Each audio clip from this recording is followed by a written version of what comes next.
आज की खबर में ब्रेक के बाद आपका स्वागत है। सिलसिलेवार बम धमाकों को भले ही 6 साल पूरे हो गए हों, लेकिन उस खूनी शाम को याद करके गुलाबी नगरी आज भी कांप जाती है। अरसा भले ही इतना गुजर गया हो, लेकिन राज्य में एक सरकार अपना कार्यकाल पूरा कर चुकी है, लेकिन 9 में से 4 आरोपी अब तक पकड़े नहीं जा सके और पकड़ में आ गए। उनकी सजा ट्रायल की तारीख में उलझी है। जरा देखिए।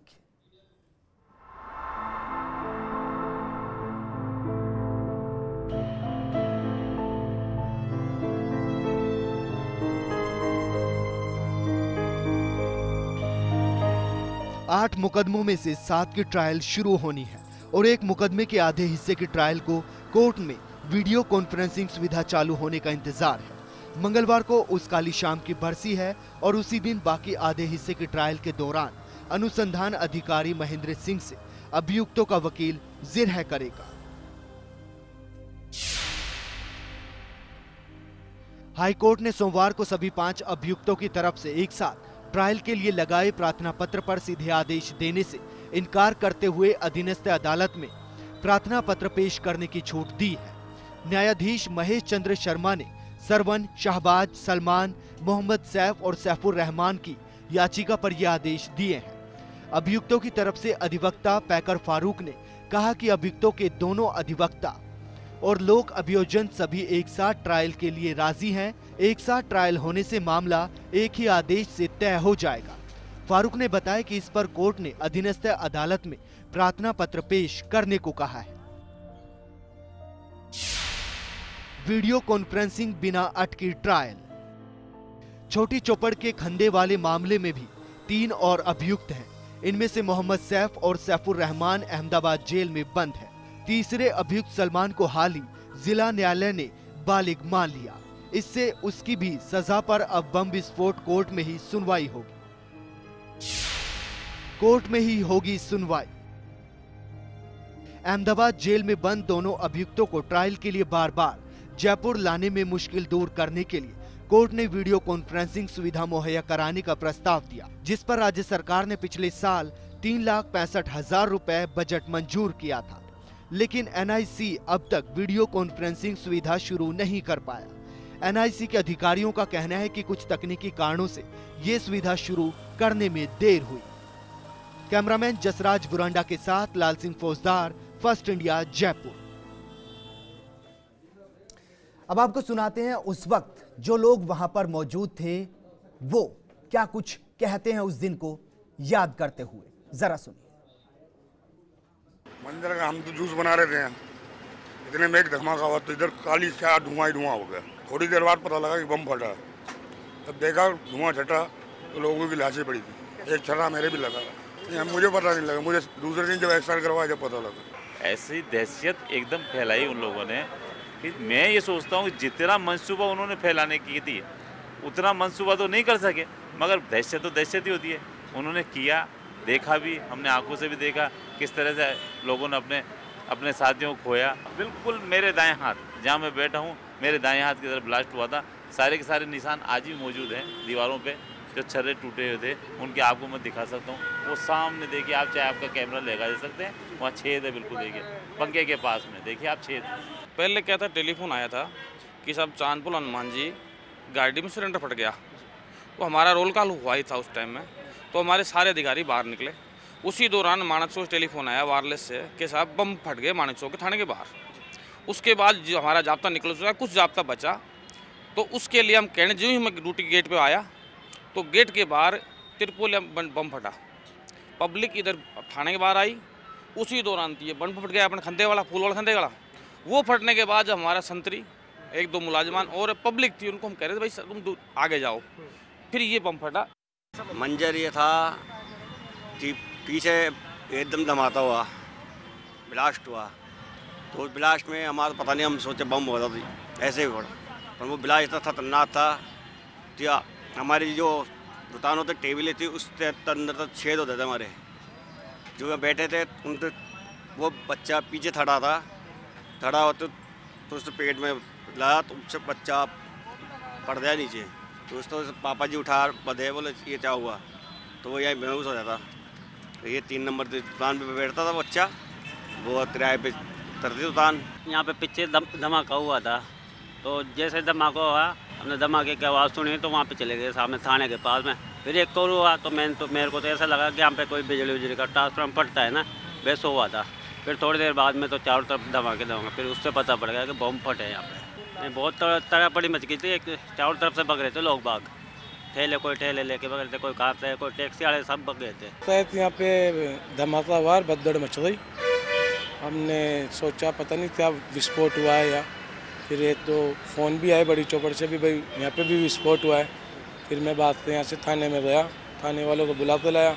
यहाँ से देखा तो काफ़ी लोग घायल अवस्था में पड़े थे, उनको फिर एम्बुलेंस से या पुलिस जीप से, टैक्सी, जो भी साधन मिला उससे हमने अस्पताल पहुँचाया। आज की खबर में हम बात 18 मई 2008 की कर रहे हैं, जिस दिन लगभग 70 के करीब लोगों की मौत हो गई थी। उसमें 2 बच्चे वो भी थे जो अपनी दादी के साथ गाड़ी में बैठकर मंदिर गए थे, लेकिन कभी वापस नहीं लौटे। उस दिन जैसे ही वो गाड़ी से उतरे, धमाका हो गया और मौके पर ही मासूम आतंकी भेंट चढ़ गए। इस दौरान उनके साथ मौजूद ड्राइवर की भी मौत हो गई, लेकिन दादी बच गई, जिसे आज भी जब हम इस घटना के बारे में पूछते हैं तो वो सिर्फ रोती हुई नजर आती है, लेकिन कुछ भी बोल नहीं पाती। इन बच्चों की याद में हर साल रक्तदान शिविर लगाया जाता है और इन्हें याद कर श्रद्धांजलि दी जाती है। उस दिन दोनों बच्चे अपनी दादी जी के साथ में वहाँ मंदिर के बाहर जो भिखारी होते हैं उनको खाना खिलाने गई थी, और तब वहाँ पे इनकी कार रुकी वहाँ चांदपुल हनुमान जी के बाहर, और तभी ब्लास्ट हो गया था वहाँ पे कार में। तो केवल दादी जी बच पाई थी, बाकी ड्राइवर था और उनका गार्ड था और दोनों बच्चियाँ सब ऑन स्पॉट ही डेथ हो गई थी इनकी। अब रुक करते हैं अपने संवाददाता लाल सिंह फौजदार का। लाल सिंह, आज आप तमाम उन जगहों पर गए थे जहां ये धमाके हुए थे, इस दौरान लोगों का क्या कुछ कहना है? क्या वो उस दिन को भूलकर आगे बढ़ चुके हैं या फिर आज भी इसे याद कर इंसाफ का इंतजार कर रहे हैं? देखिए विजेंद्र, जहाँ तक आगे बढ़ने की बात है तो जयपुर के लोग जिस समय बम धमाके हुए 13 मई 2008 को, उसके बाद ही पटरी पर ज़िंदगी लौट आई थी। लेकिन आज जिस तरह हमने लोगों से बात की तो कहीं ना कहीं इससे हम इनकार नहीं कर सकते, उनका जज्बा आज भी काबिल तारीफ़ है कि वो लोग जी रहे हैं। इससे बड़ी बात क्या होगी, अगर एक जूस बनाने वाला व्यक्ति जो हनुमान मंदिर के पास था, उसके पैर में छर्रा लगा हुआ, आज भी 13 मई 2014 को मंगलवार का दिन है, यही दिन था, मंगलवार था जब बम ब्लास्ट हुए थे। इन दहशत भरी यादों के बावजूद भी वहाँ पर जूस बना रहा है वो महिला जिसने अपने बच्चे को खुआया है। बिल्कुल लाल सिंह, आज आपको सुरक्षा के कैसे इंतजाम वहाँ पर नजर आए? देखिए, पुलिस ने आज सुरक्षा के पुख्ता इंतजाम किए हैं। तमाम जो स्थान है, चाहे मंदिर की बात करें, चाहे वहाँ पर जो बम ब्लास्ट 8 स्थानों पर हुए वहाँ पर अतिरिक्त पुलिस जाब्ता लगाया है पुलिस ने। चूँकि आईबी की रिपोर्ट ने हालांकि इस तरह कोई इस बार सारा नहीं किया था कि खतरा हो सकता है, बावजूद इसके पुलिस ने कुछ जवान वहाँ पर तैनात किए थे। लेकिन जो खामी वाली बात अगर हम करें विजेंद्र, तो चूँकि जब ये ब्लास्ट हुआ था तो एक बड़ी रणनीति बनी थी कमिश्नरेट की कि जयपुर के तमाम जो स्थान है, तमाम जो चौराहे हैं, तमाम संवेदनशील क्षेत्र हैं, वहाँ पर CCTV कैमरे लगाए जाएंगे। और लेकिन ये तीसरी आंख अगर हम बात करें तो लगातार हमने इस पर खबरें दिखाई हैं, लेकिन आज भी हालात उसके बद से बदतर मिले। जी बिल्कुल लाल सिंह, कुल मिलाकर खामियां आज भी नजर आई। इन सबके बीच आपसे जानना चाहेंगे कि जो आतंकी अभी भी गिरफ्त से दूर है, उनको लेकर पुलिस का क्या कहना है, क्योंकि जयपुर आज भी इंसाफ का इंतजार कर रहा है। देखिए, इंसाफ की जहाँ तक बात है विजेंद्र, तो इंसाफ तो कहीं मिला नहीं है उनको। क्योंकि अगर हम बात करें इंसाफ अगर मिलने वाली बात होगी तो 6 साल तक अगर 4 आतंकी आज भी आपकी गिरफ्त से बाहर हैं और बाकी लोग ट्रायल के चक्कर में उनको सज़ा नहीं मिल पा रही है, तो एक बहुत बड़ी खामी जो देखने को कह सकते हैं। और कहीं ना कहीं हमारी सरकार की इच्छा शक्ति, हमारे प्रशासन की इच्छा शक्ति की कमी है कि जो लोग जिन्होंने अपनों को खोया, जिनका दर्द शायद हम उनको अपने तो नहीं लौटा सकते, लेकिन अगर हम आरोपियों को सज़ा दिला सकें, उनको सलाखों के पीछे भेज सकें, फांसी के फंदे तक पहुँचा सके हमारा कानून, तो निश्चित रूप से कहीं ना कहीं उनके मर्रों जो जख्म है उस पर मरहम लगेगी। जी बिल्कुल लाल सिंह, शुक्रिया तमाम जानकारी के लिए।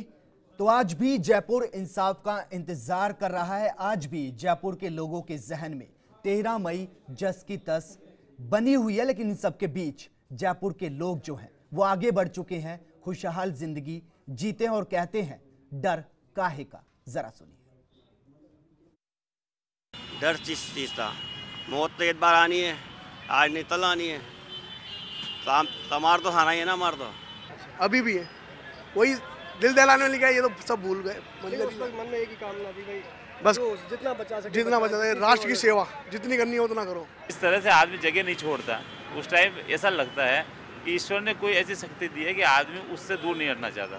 नहीं तो जहाँ मृत्यु देखता है तो अक्सर आदमी सोचता है कि निकल जाओ इस जगह से, नहीं रुकना है, मगर वही वक्त आ रहे हैं, उसी तरह भीड़ है, वही दिन है, सबकी नज़रों में वही बात है, आपके सामने लगा हुआ है सारा का सारा, आज वही दिन है, मगर भय मुझे अब नज़र नहीं आ रहा। चाहे काटो जुबान मेरी, चाहे गोली सीने पार करो, चाहे तुम निर्ममता से सरेआम संहार करो, जब तक सांस रहेगी तन में गुणगान देश का गाऊंगा। जी हाँ, ये पंक्तियाँ साफ संदेश हैं उन दहशतगर्दों को, उन आतंकवादियों को जो इस देश को तोड़ने के मंसूबे पाल रहे हैं, जो हमारे अमन चैन को ख़त्म करने की ख्वाहिश से पाल रहे हैं। ये सांप्रदायिक सद्भाव की कड़ी न टूटी है न टूटेगी। इस देश का आम आदमी आज भी अपने जज्बे के साथ इस देश के साथ खड़ा है, कदम से कदम मिलाकर इस देश के विकास के लिए हमेशा तत्पर है और तत्पर रहेगा। कैमरामैन जसराज ब्रंडा के साथ लाल सिंह फौजदार, फर्स्ट इंडिया, जयपुर। लोग आगे जरूर बढ़ चुके हैं, खुश भी है, लेकिन जयपुर आज भी इंसाफ का इंतजार कर रहा है। आज की खबर में फिलहाल इतना ही, लेकिन देश प्रदेश की खबरों से हर वक्त अपडेट रहने के लिए आप लॉगिन कर सकते हैं हमारी वेबसाइट firstindianews.com। नमस्कार।